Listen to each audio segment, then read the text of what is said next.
Bismillahirrahmanirrahim. Ar-Rahmanir-Rahim. Maliki yevmiddin. İyyake na'budu ve iyyake nestaîn. İhdinas sıratal müstakîm. 23 noyabrın 8-i şəhidlərin, daha doğrusu Zəfər bayramımızdır. Bu münasibətlə Xırdalan Cümə heyəti adından şəhidlər xiyabanına gəlməyə özümüzə bir borc bilmişik. Həzrəti Əli əleyhissalam buyurur: "Əfzalul maut qatlun fi səbilillah." Ən gözəl ölüm, ölümlərin ən şərəflisi Allah yolunda qətlə yetirilməkdir. Həzrət İmam Hüseyin əleyhissalam isə buyurur: "Mən Allah yolunda öldürülməyi, şəhidliyi xoşbəxtlik görürəm. Zillət içində yaşamağı isə bir bədbəxtlik görürəm, rüsvayçılıq görürəm. Zülmün altında yaşamağı rüsvayçılıq görürəm. Şəhidlərimiz canların Allah yolunda fəda verməklə bizi torpaqlarımızın işğaldan azad olunması ilə bizə bir başucalığı gətirdilər. Təbii ki, heç bir kəs, heç bir xalq torpağa işğal olunduğu halda heç bir yerdə başuca gəzə bilməz. Bu başucalığı bizə şəhidlərimiz bəxş elədi, qazilərimiz bəxş elədi. Odur ki, onların ruhlarının Allah tərəfindən şad olunmasını diləyirik, qazilərimizə şəfaət tapmasını diləyirik və arzumuz budur ki, Allah Teala bu şəhidlərimizin şəfaətini bizlərə nəsib eləsin. Amin. Salavat zikirləyək. Allahumma salli ala Muhammed və ali Muhammed. İnşallah şəhidlərimizin ruhuna Cümə surəsi oxunacaq. Allah özü qəbul etsin. Amin. Allahümme salli ala Muhammedin ve ali Muhammed.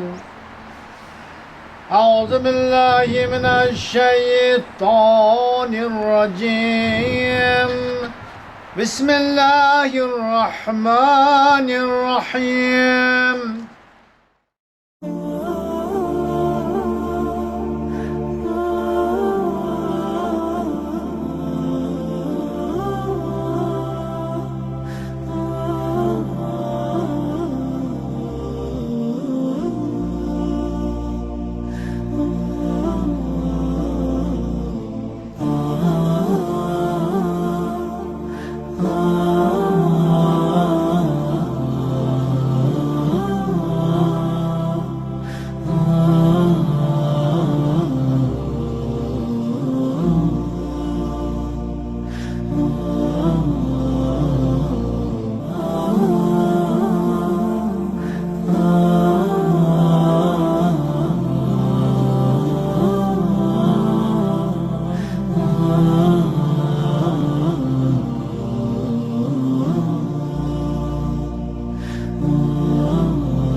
Ey vətən qurbanları, bizdən salam olsun sizə.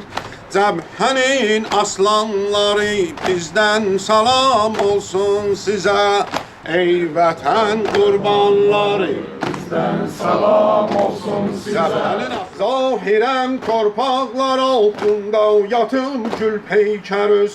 Zahirən torpaqlar altında yatım gül peykərüz. Fatimə, Fatimə, Fatimə Peyğəmbərə mehmandır ruhi ədhərüz. Sizləri gözlür Hüseyn Şahi şəhidan rəhbərüz. Cənnətin mehmanları, bizdən salam olsun sizə. Cənnətin mehmanları, bizdən salam olsun sizə. Ey vətən qurbanları, bizdən salam olsun sizə. Cəbhənin aslanları, bizdən salam olsun sizə. Allahümme اغفر للمؤمنين والمؤمنات والمسلمين والمسلمات الأموات الأحياء منهم والأموات سيما المرحومين المغفورين المعلومين الشهداء. Allah şehitlerimizin ruhlarını şad eyle. Allah gazilerimize şəfa inayət eyle. Allah bizim bu ziyaretimizi qəbul eyle. Bize bu şehitlerin şəfaətini nəsib eyle. Dünya, ahirət bizi Kərbəla şəhidləri İmam Hüseyin əleyhissalamdan məhşur eyle. Həqqi nəbiyyina və alihi və bil-Fatiha. Allahümme salli ala Muhammed. Allah rəhmət eləsin şəhidlərimizə. Allah ziyarətimizi qəbul eləsin. Allah sizlərdən razı olsun. Allah şəhidlərin şəfaətini nəsib eləsin. Amin. Allah qəbul etsin. Amin.